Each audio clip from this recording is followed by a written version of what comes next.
Memang konstitusi Kiai harus gitu, la tamuddanna ainaika. Kenal orang lebih tinggi itu kan resiko. Misalnya saya Kiai Deso, mungkin punya carry tua sudah seneng, punya kijang tua sudah seneng. Gara-gara kenal Pak Wahid naik Camry, waduh kok saya kalah itu. Kenal orang itu kan resiko. Mungkin dosen-dosen sini kalau kenal saya di Rembang juga resiko. Di sini gak ada cium tangan, melihat saya dosen, wah gak enak jadi dosen. Jadi memang harus dibatasin. Sekiranya mungkin orang itu, karena latamud dan nanawa, ainaika ilam. Kamu jangan sering melihat orang lain yang mungkin secara lahir dapat nikmat yang lebih tinggi timbang Anda. Kalau kamu gak bisa ngelola hati Anda bisa hasut, Anda bisa dengki. Paling tidak Anda bisa ada syukur. Saya itu sering ditulani pejabat. Juga sering melihat pejabat di TV-TV. Naik mobil aja ada yang naikkan. Bahkan kalau wudhu itu anduk aja ada yang bawa. Itu kalau yang nggak kuat, wih naik jadi pejabat. Ya makanya terus konstitusi Kiai itu mengatur, sudahlah. Mata kamu itu kamu batasin. Jangan melihat sesuatu yang potensi ya. Potensi menjadikan Anda tidak apa? Syukur. Jadi saya mohon, ini memang konstitusi saya sebagai Kiai. Jadi saya, tapi di hati saya tetap akrab. Saya doakan semua untuk UI, untuk semua orang Indonesia kita doakan. Kita ingin semuanya tambah baik, tambah baik. Ya, Assalamualaikum warahmatullahi wabarakatuh. Sehingga di beberapa riwayat dijelaskan ada orang yang 500 tahun ibadah, nggak pernah maksiat. Ditanya sama Allah, kamu masuk surga karena apa? Karena ibadah saya ya Allah.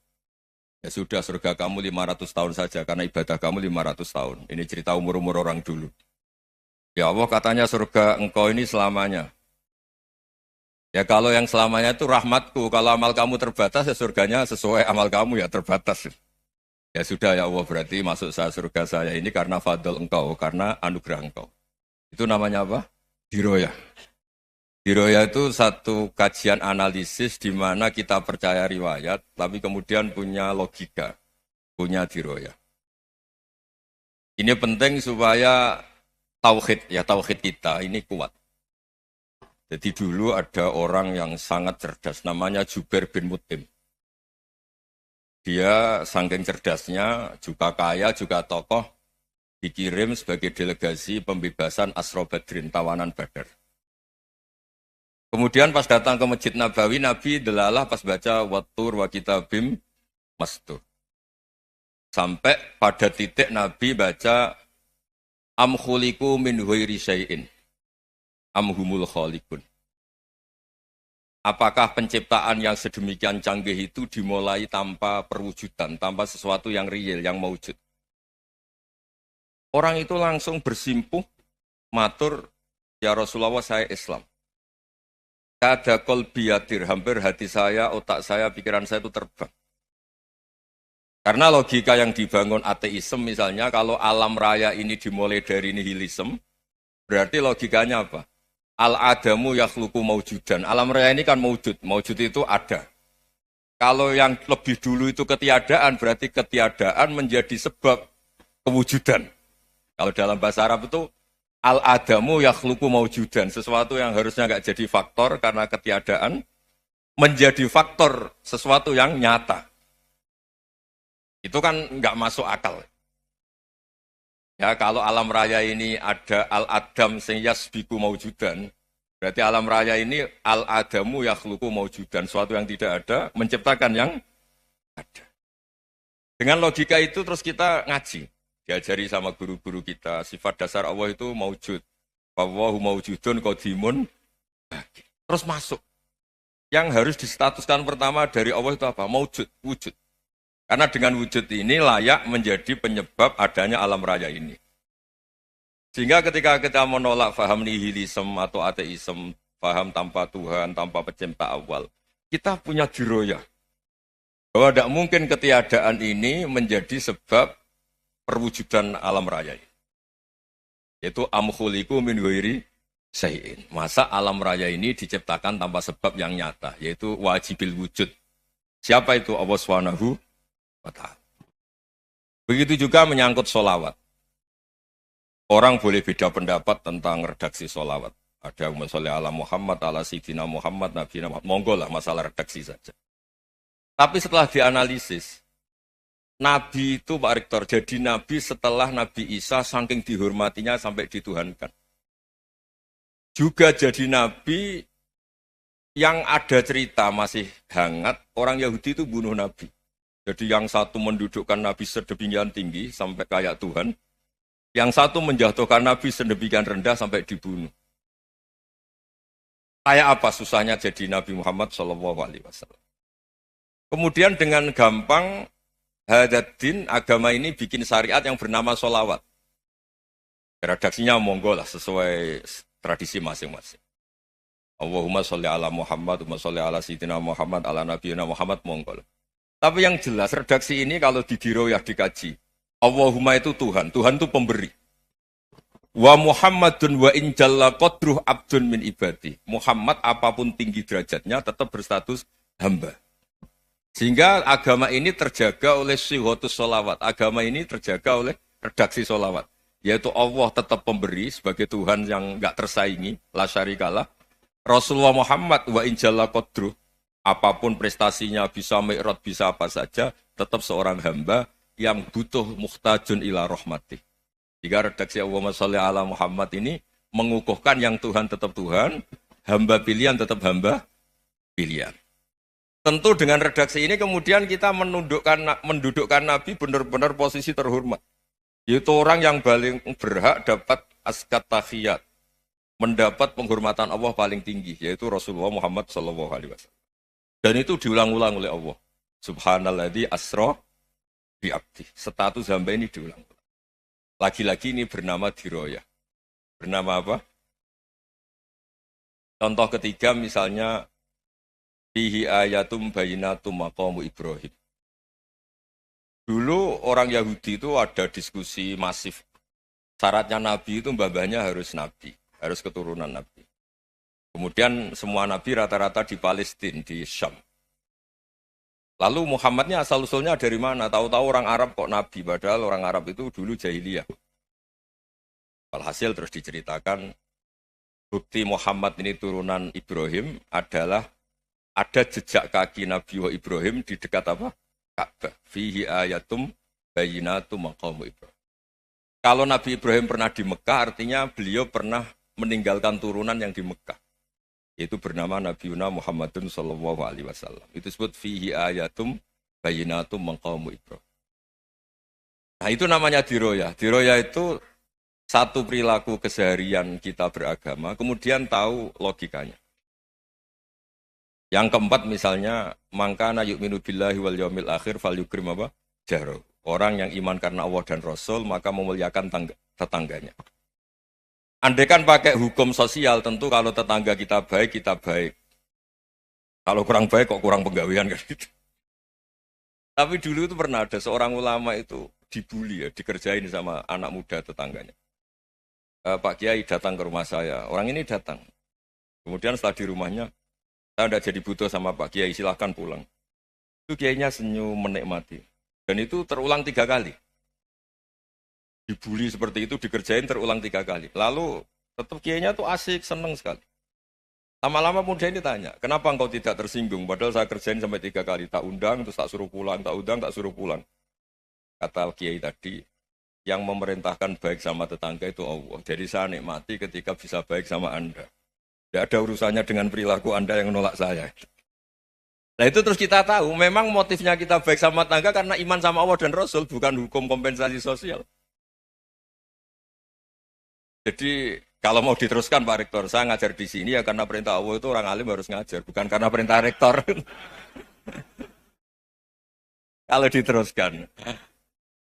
Ya saya mohon juga gitu, para dosen, para karyawan di sini, kalau nggak khianat dengan UI itu karena takut sama Allah, jangan takut sama Rektor. Kalau Anda baik juga karena Allah, jangan baik karena apa? Rektor. Bagaimanapun ya semua kita ini makhluk. Makhluk itu la yadurru wa la yanfa. Begitu juga melihat Indonesia. Melihat saya ini kan ikut di UI itu lama sekali ikut sama Profesor Zeni dari Profesor Zeni nulis tafsir. Mungkin Pak Hersoyo tahu banyak, dulu Pak Lutfi ya tahu banyak. Tapi saya memang nggak pernah terbuka karena ya memang nggak ingin sebenarnya. Kondisi ini kondisi darurat. Sehingga saya tahu cara berpikir Profesor Zeni, ya tahu komitmen beliau pada UI. Dan pendiri UI memang ya banyak yang dari tokoh NU, Muhammadiyah, dari tokoh-tokoh ormas yang lain memang didirikan banyak orang. Hingga UI memang nggak milik ormas apa tertentu. Dari satu sisi memang baik, nggak dikuasai ormas tertentu. Tapi nanti kalau keterusan ya nggak berbentuk. Ya sudahlah dikelola saja. Sambil-sambil jelas, sambil-sambil kadang nggak jelas. Yang penting ikhlas tadi. Karena kalau terlalu asobia itu jadi repot. Kita ini yang nekuni fikih itu tahu. Kalau tidak kuno itu madhabnya Hanafi. Kuno itu madhabnya Syafi'i. Tahu-tahu seakan-akan Imam Syafi'i itu NU, Imam Abu Hanifah itu Muhammadiyah. Padahal ini orang-orang yang sebelum NU dan apa? Muhammadiyah. Jadi kalau kita yang nekuni ilmu itu biasa saja dengan perbedaan. Tapi kalau orang-orang yang nggak siap dengan perbedaan itu sampai Allah disifati Ta'ala itu tidak terima. Padahal Ta'ala itu maknanya Maha Luhur, yang Maha Agung. Jadi ada seorang kiai kebetulan pidato pertama Pak Rektor. Assalamualaikum warahmatullahi ta'ala wabarakatuh. Mubalek kedua ini nggak terima karena itu dianggap bid'ah ada Ta'ala. Hanya dia bilang Assalamualaikum warahmatullahi ta'ala wabarakatuh. Itu saking asobiahnya itu Allah ditambahi Ta'ala itu tidak terima. Padahal Ta'ala itu maknanya Maha Agung. Nah, itu kan jadi repot kalau asobiah gitu. Kalau kita ngadepi perbedaan itu biasa saja. Karena kita mungkin bacanya banyak, lihat hal-hal seperti itu ya biasa saja. Karena dulu itu perbedaan itu urusan sudut pandang. Ya saya ulang lagi, perbedaan itu sudut. Allah yang Tuhan saja sering didebat sama nabi-nabinya. Karena urusan sudut pandang apa? Saya beri contoh ya. Suatu saat Khalilur Rahman Ibrahim itu saatnya meninggal sama Allah, Israel disuruh. Israel itu Ibrahim saatnya meninggal, ambil nyawanya. Setelah datang ke Ibrahim, ya Khalilur Rahman Ibrahim, saya disuruh nyabut nyawa Anda. Itu Israel dipaksa mikir sama Ibrahim. Hal ra'aita khalilan yumitu khalilah. Kamu tahu orang yang mencintai kemudian bunuh yang dicintai. Itu logika agak benar. Akhirnya Israel kan nggak biasa debat, kan nggak dilatih debat, nggak pernah ikut lomba UI debat ilmiah. Dia taunya nyambut nyawa aja. Kembali ke Allah. Ya Allah, kata Ibrahim, hal ra'aita khalilan yumitu khalilah. Masa kekasih bunuh yang dicintai ya. Tapi kata Allah santai. Bilang ke Ibrahim, hal ra'aita habiban yakrahu ayyalqa habibah. Masa katanya dia cinta saya, kemudian ketemu saya tidak berani. Israel mater lagi. Logikanya gini, Ibrahim, masa yang dicintai sama yang ketemu yang dicintai nggak berani? Ya udah ketemu aja. Katanya yang meninggal itu. Artinya kamu bisa saja GR tidak mati-mati karena merasa dicintai, atau ingin mati karena mencintai. Nah maksud saya, dalam hal-hal seperti ini orang UI pasti nggak jelas. Katanya cinta Allah suruh mati ya nggak mau. Nggak jelas kan? Dibilang nggak cinta juga nggak mau. Tapi dibilang cinta kalau ukurannya mati juga nggak mau. Nah, tapi dalam banyak hal nggak jelas itu penting Pak Rektor. Penting sekali. Buatan guyon. Saya beri contoh sekian ilmiah, nggak jelas itu penting. Rasulullah Shallallahu Alaihi Wasallam itu dalam banyak hal itu disuruh Allah, memang disuruh supaya ngambil sikap seperti itu. Karena Allah itu punya otoritas penuh untuk bikin orang itu baik atau tidak baik. Wahsy itu yang membunuh Sayyid Hamzah, orang paling dicintai Nabi, di antara yang dicintai Nabi. Qatalahu Wahsyun, dibunuh oleh Wahsy. Nabi secara basarnya itu gak suka sama Wahsy. Sampai cara lahir ya ingin, corong Jawa ingin masuk nol. Tapi apa kata Allah? Laisa laka minal amri syai'un aw yatuba alaihim aw yu'adzibah. Itu tidak wilayah kamu Muhammad. Malah Wahsy dikasih tobat sama Allah. Khalid bin Walid. Itu perang Uhud kalah, itu karena ide brilian Khalid bin Walid. Pas itu masih panglima kafir. Yaitu pura-pura kalah, ghanimah dilepas, sahabat turun, pasukannya naik, walhasil orang Islam kalah. Khalid bin Walid akhirnya juga masuk Islam. Orang yang secara basariah Nabi itu gak siap. Kebalikannya juga ada. Sa'labah itu orang sampai gelar hamamatul masjid. Ini pas ngaji mesti ingat. Salah. Dia di masjid terus. Setiap habis salam tuh lari karena istrinya nyuwun sewu masih berpakaian yang tidak pantas. Kenapa engkau terburu-buru pulang? Pakaian yang dipakai istri saya sekarang saya pakai. Ya pakaian sarung itu kayak Pak Rektor kan fleksibel. Ini khusus mau Ramadan, tidak akan sarungan terus, gak usah khawatir. Jadi ini tadi sudah perjanjian. Saya yang kiai celananan, beliau yang rektor pakai sarung. Jadi iya. Supaya itu barter madhab. Tapi hanya sekali ini aja, bukan. Jadi jangan diharapkan ini jadi tontonan terus-menerus. Dan ini barter madhab. Saya sama Profesor Kores juga sering gitu. Saya pakai sarung yang dihadiahi beliau, beliau pakai sarung yang dihadiahi saya. Memang itu tradisi Islam. Tahadau tahabu, kamu saling memberi hadiah, maka kamu saling mencintai.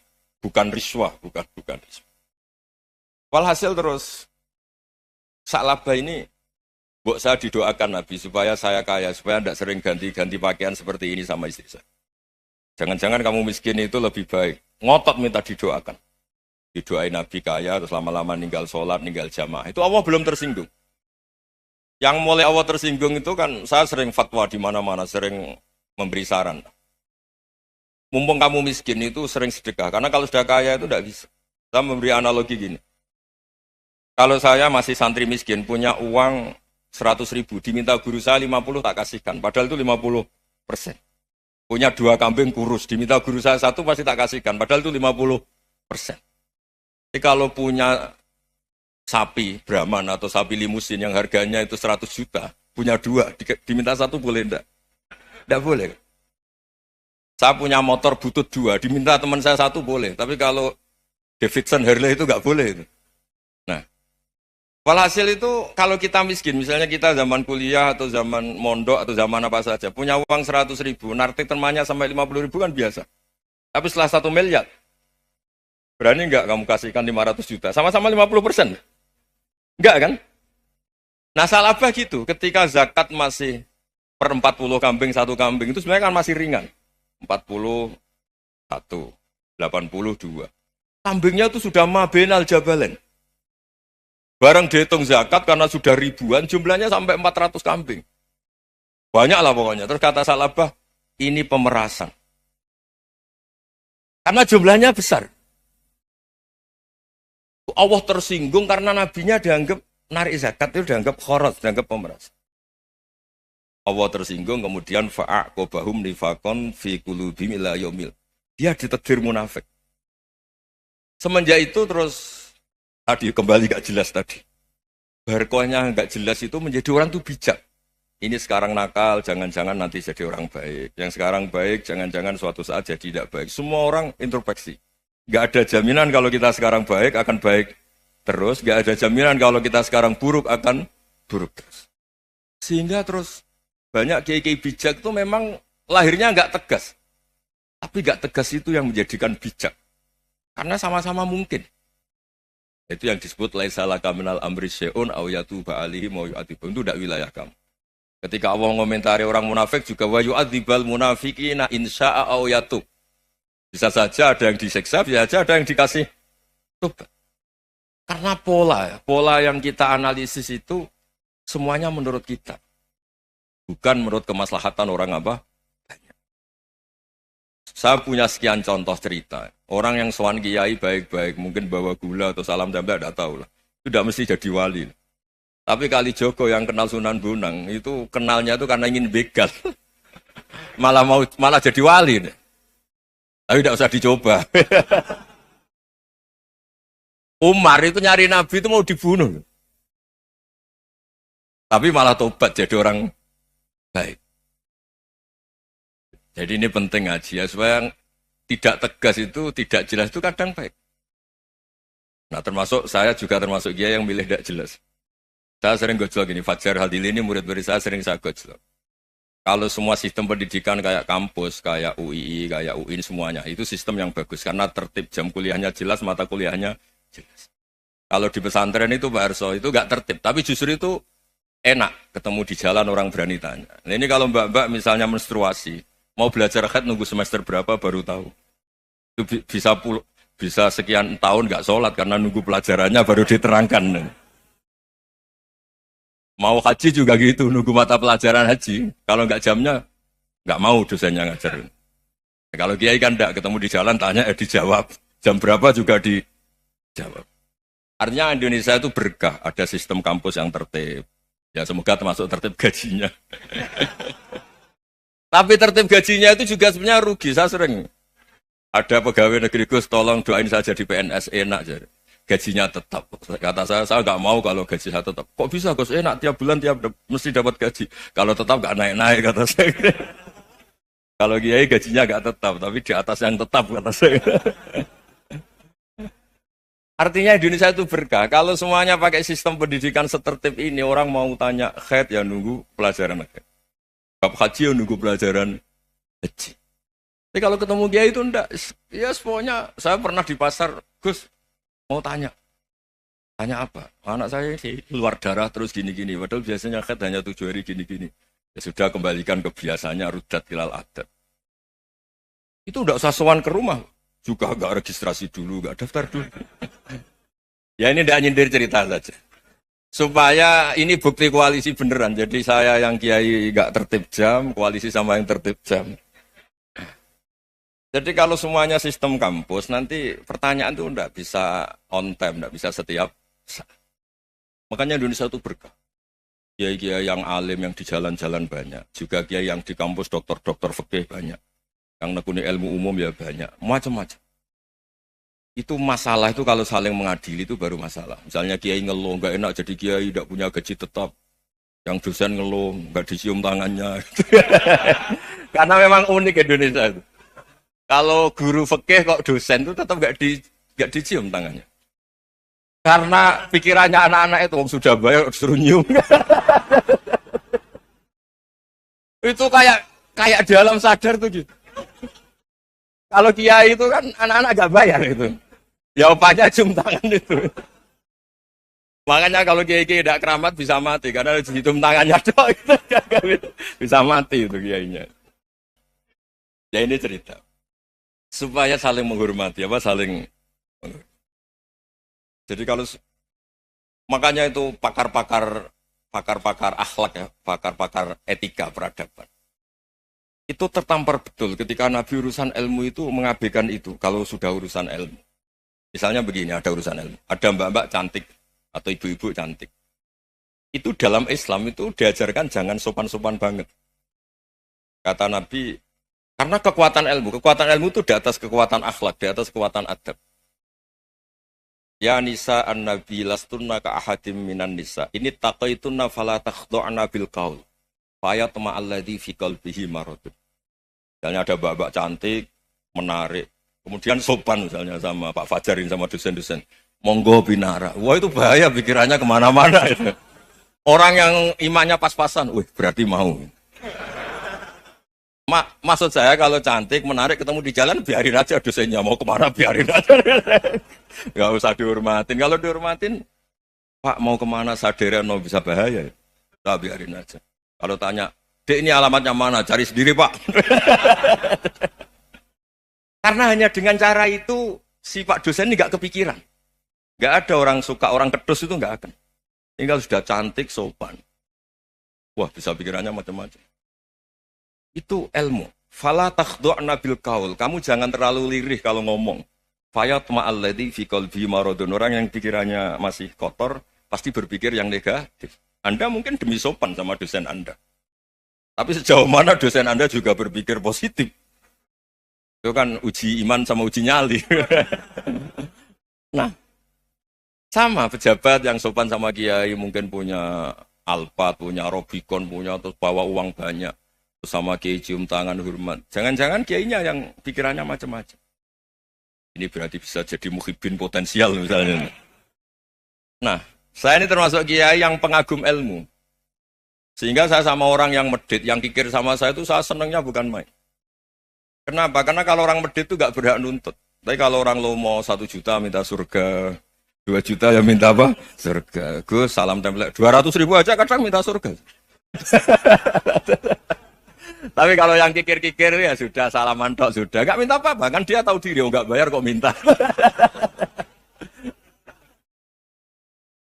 Maksud saya, Islam itu luas, dinikmati saja, Pak. Dinikmati saja. Nah, itu diroya, maksudnya itu diroya. Diroya itu kamu tahu aturan Islam itu kamu harus yakin khairihi wa syarrihi minallah. Semua itu ujian, tapi kemudian dikaji. Makanya saya ini termasuk pengagum Imam Syafi'i. Imam Syafi'i itu dikasih tahu. Ada orang yang di depan engkau cium tangan hormat tuh di luar ngomong-ngomong, ngata-ngatain Anda. Imam Syafi'i tertawa-tawa sowan. Ada ini dikata-katain di luar kok. Kok tidak kamu anggap munafik malah tertawa. Berarti saya wibawa, di depan saya nggak berani. Dianggap enteng saja. dibilangin, sebagian orang kampung sini nggak suka sama engkau. Baguslah, nggak akan pinjam uang sama saya. Kata. Di mana-mana orang pinjam minta tolong tuh karena seneng. Kalau benci kan enggak. Intinya dianggap enteng saja. Yang terjadi di dunia itu semuanya dianggap enteng saja. Man asa ilaika fakot atlakoka. Yang berburuk sama kamu itu membebaskan kamu. Coba kalau akrab, titip. Ya misalnya akrab sama Pak Fajar. Bilang kan ke Pak Rektor, sangkap atau jadi guru tetap atau apa, kan ribet. Kalau tidak cocok kan nggak minta apa-apa. Makanya hati-hati Pak Rektor sama yang akrab-akrab itu. Itu dulu saya juga nggak paham. Di antara wasiat Bapak yang sering diulang-ulang tuh itu. Suatu saat kamu jadi kiai, ngelola orang nggak seneng tuh gampang. Sudah, situ orang lain. Tapi kalau ngelola orang nggak orang seneng tuh repot. Mintanya aneh-aneh. 100.000 aja minta surga. Hanya teman tenis saja minta naik jabatan. Intinya itu ya sudahlah dikelola. Yang seneng ya berkah, mungkin teman berjuang, teman diskusi. Yang nggak seneng ya berkah, karena ini tidak minta macam-macam, nggak seneng. Nah itu namanya diroya. Diroya itu satu kajian keilmuan yang menjadikan kita ini nyaman dengan riwayat-riwayat, panduan-panduan dari Rasulullah Shallallahu Alaihi Wasallam kayak tadi. Kenapa sih tentang baik sama tetangga, baik sama tamu? Hitung-hitungannya itu mangkana yu'minu billahi wal yaumil. Saya pernah dicium sama orang miskin yang akut, miskin betul. Itu tak ajarin, Anda ini lebih hebat ketimbang orang-orang kaya. Misalnya gini, misalnya ada komunitas rektor atau kiai besar. Saya ini kata orang banyak termasuk kiai besar. Mungkin kalau pinjam uang itu karena mau beli mobil, aksesoris mobil, karena kita kiai top, atau rektor, atau orang-orang top. Kalau sesama orang miskin itu pinjem-pinjemannya itu urusan beras, itu urusan nyawa. Keren mana? Nyelamatkan nyawa sama aksesoris mobil. Nyawa. Jadi pahala kamu pasti lebih besar. Itu senengnya jadi orang miskin terus keterusan sampai sekarang. Itu. Lo coba kalau menteri sama menteri, rektor sama rektor, kira-kira pinjemannya apa Pak Arso? Kan kalau mau beli mobil atau mau umroh VIP, pokoknya yang keren-keren. Kalau orang miskin pinjam karena apa? Makan kan? Beras kan? Makanya kalau yang sedang miskin monggo lah, kalau ingin teruskan. Kata itu. Maksud saya Islam itu seenak itu. Islam itu segampang itu. Sudahlah yang sedang miskin ya keren. Karena sekali sosial itu urusannya apa? Nyawa. Tapi kalau miskin semua ya Indonesia bisa tutup kan. Ya sudah yang kaya-kaya itu saya menyelamatkan Indonesia karena bayar pajak yang menjadikan Indonesia berjalan. Tapi ya dipakai yang benar. Nah, begitu seterusnya. Ada kiai miskin cerita ke kita. Gus, enak jenengan alim, terus punya santri banyak, bisa ngajar di mana-mana. Saya bilang, hebat kamu. Dia hidup di daerah tertinggal. Itu yang diajarkan kan hanya tauhid. Kan nggak mungkin di saat tertinggal baca fikih perbandingan madhab. Kan nggak mungkin. Kalau yang kayak Pak Fajar, Pak Sadali kan nggak mungkin. Fikih perbandingan apa? Madhab. Menyorot madhab dunia. Gaya engkek-engkek itu kan nggak mungkin. Tapi pertanyaannya, yang menyelamatkan masuk surga itu tauhid apa perbandingan madhab? Tauhid. Ini hanya mengajarkan fardu kifayah, sunat-sunat. Ini Anda mengajarkan fardu ain. Surganya dulu kamu. Oh terus senangnya jadi kayak gitu. Karena yang diajarkan apa? Tauhid. Sementara kita yang gaya-gaya ini, ajarkan perbandingan apa? Madhab, studi banding ke Al-Azhar kemana-mana. Ini enggak, tauhid. Dari orang nyembah pohon jadi nyembah Allah Ta'ala. Keren enggak? Keren. Jadi terus kiki sama saya senangnya bukan karena tak bilang. Tapi ada yang agak kurang ajar, tanya saya. Kalau itu hebat, kenapa Gus gak mau jadi kayak gitu? Waduh. Wah ya repot kalau pertanyaan. Terus tak jawab, kalau saya jadi kiai desa, kamu ngangsu ilmu dari mana coba? Ya dari jenengan, ya kalau sama gobloknya ada bisa. Ya sudah, Gus aja yang jadi kiai besar. Maksud saya, ya sudahlah kita begini seperti yang saya ajarkan di sini, saya sarankan. Supaya orang itu tahu. Ini namanya diroyah. Makanya kata Imam Ghazali itu, kalau kamu ingin sopan gampang, melihat anak kecil, wa aqallu minni dzamban, dia dosanya lebih kecil. Karena masih kecil kan, tentu secara dosa enggak banyak. Kalau melihat orang yang tua, wa aktsaru minni ibadatan, dia tentu ibadahnya lebih banyak karena umurnya lebih banyak. Sehingga terus semua orang lain tuh di depan kita itu hebat. Ya semua orang lain sama misalnya Pak, ini rektor, Pak Fathul Wahid rektor. Tanggung jawabnya lebih banyak, berarti pahalanya lebih banyak. Tapi sama, ketika melihat Nyon Sewu, melihat pegawainya yang secara lahir di bawahnya, ini tanggung jawabnya nggak banyak, pasti salahnya juga enggak. Itu yang diajarkan Rasulullah SAW, sehingga enak lah. Tapi kalau kita melihat orang lain selalu salahnya, itu pecundang. Allah saja tidak seperti itu kan, amal baik ya ada khairan, amal buruk ya ada saron, semuanya dilihat oleh Allah Subhanahu wa Ta'ala. Saya itu punya teman Gus, agak beling, agak seenaknya. Dulu miskin. Wah itu seenaknya betul. Kayak kenal Tuhan.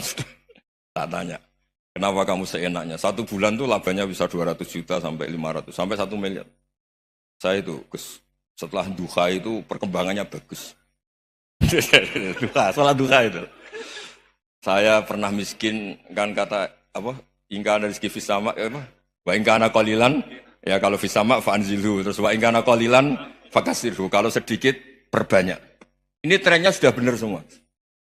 Nah, wa ingkana apa ya, haroman fatohiru, kalau haram yang kau sucikan. Makanya saya seenaknya, kalau qalilan sudah fakasiru, paling trennya yang enggak benar juga fatohiru. Dia yakin kalau yang enggak benar-benar sudah disucikan Allah, karena yang lain-lain sudah. Dari miskin sudah kaya, qalilan sudah fakasiru, paling yang haroman juga sudah fatohiru. Gitu.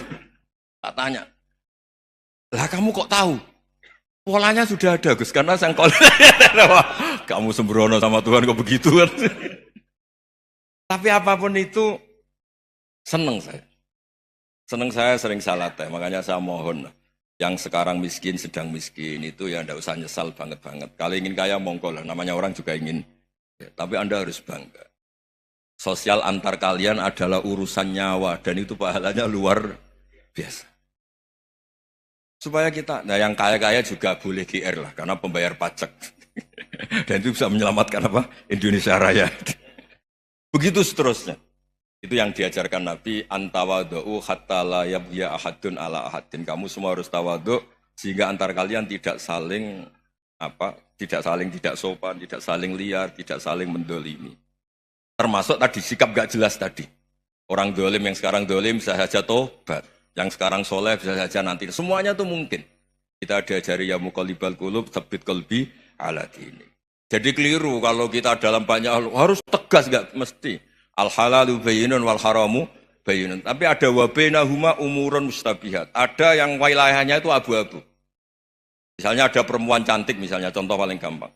Kalau kamu ajari secara serius, kamu bisa saja tergoda jadi fitnah. Tapi kalau orang soleh gak berani ngajarin, kemudian digunakan orang fasik, malah menjadi orang nakal, kita juga tanggung jawab. Kamu mau tegas gimana? Wilayahnya sama-sama mungkin. Wilayahnya sama-sama mungkin. Yang dekat pejabat mungkin terkontaminasi KKN. Tapi kalau pejabat gak dekati orang soleh, punya perilaku yang gak soleh, yang repot juga Indonesia kan?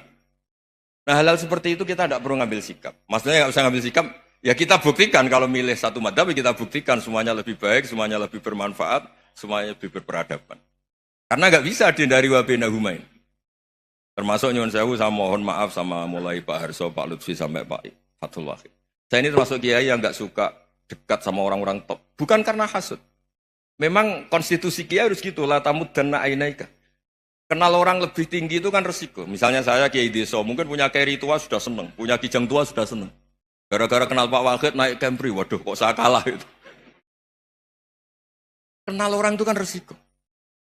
Mungkin dosen-dosen sini kalau kenal saya di Rembang juga resiko. Di sini gak ada cium tangan, melihat saya dosen, wah gak enak jadi dosen. Jadi memang harus dibatasin. Sekiranya mungkin orang itu, karena latamud dan nanawa, ainaika ilham. Kamu jangan sering melihat orang lain yang mungkin secara lahir dapat nikmat yang lebih tinggi timbang Anda. Kalau kamu gak bisa ngelola hati Anda bisa hasut, Anda bisa dengki. Paling tidak Anda bisa ada syukur. Saya itu sering didolani pejabat. Juga sering melihat pejabat di TV-TV. Naik mobil aja ada yang naikkan. Bahkan kalau wudhu itu anduk aja ada yang bawa. Itu kalau yang nggak kuat, wih naik jadi pejabat. Ya makanya terus konstitusi kiai itu mengatur, sudahlah. Mata kamu itu kamu batasin. Jangan melihat sesuatu yang potensi ya. Potensi menjadikan Anda tidak apa syukur. Jadi saya mohon, ini memang konstitusi saya sebagai kiai. Jadi saya, tapi di hati saya tetap akrab. Saya doakan semua untuk UI, untuk semua orang Indonesia kita doakan. Kita ingin semuanya tambah baik. Assalamualaikum.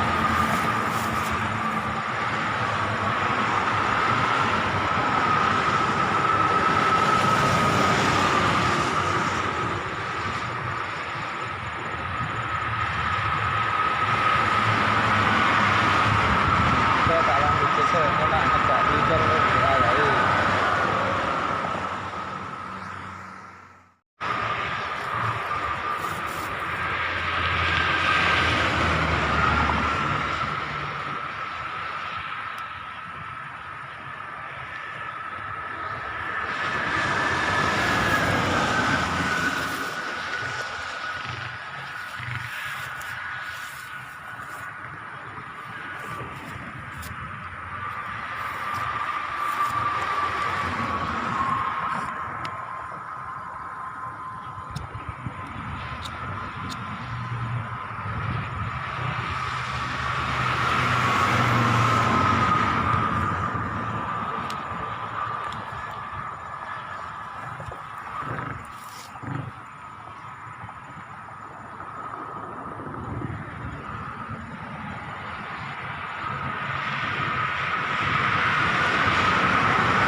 Halo.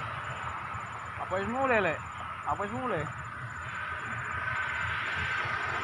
Eh?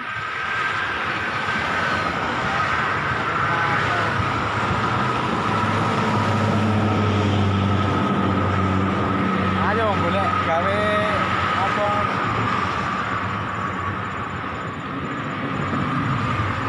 Lagi video.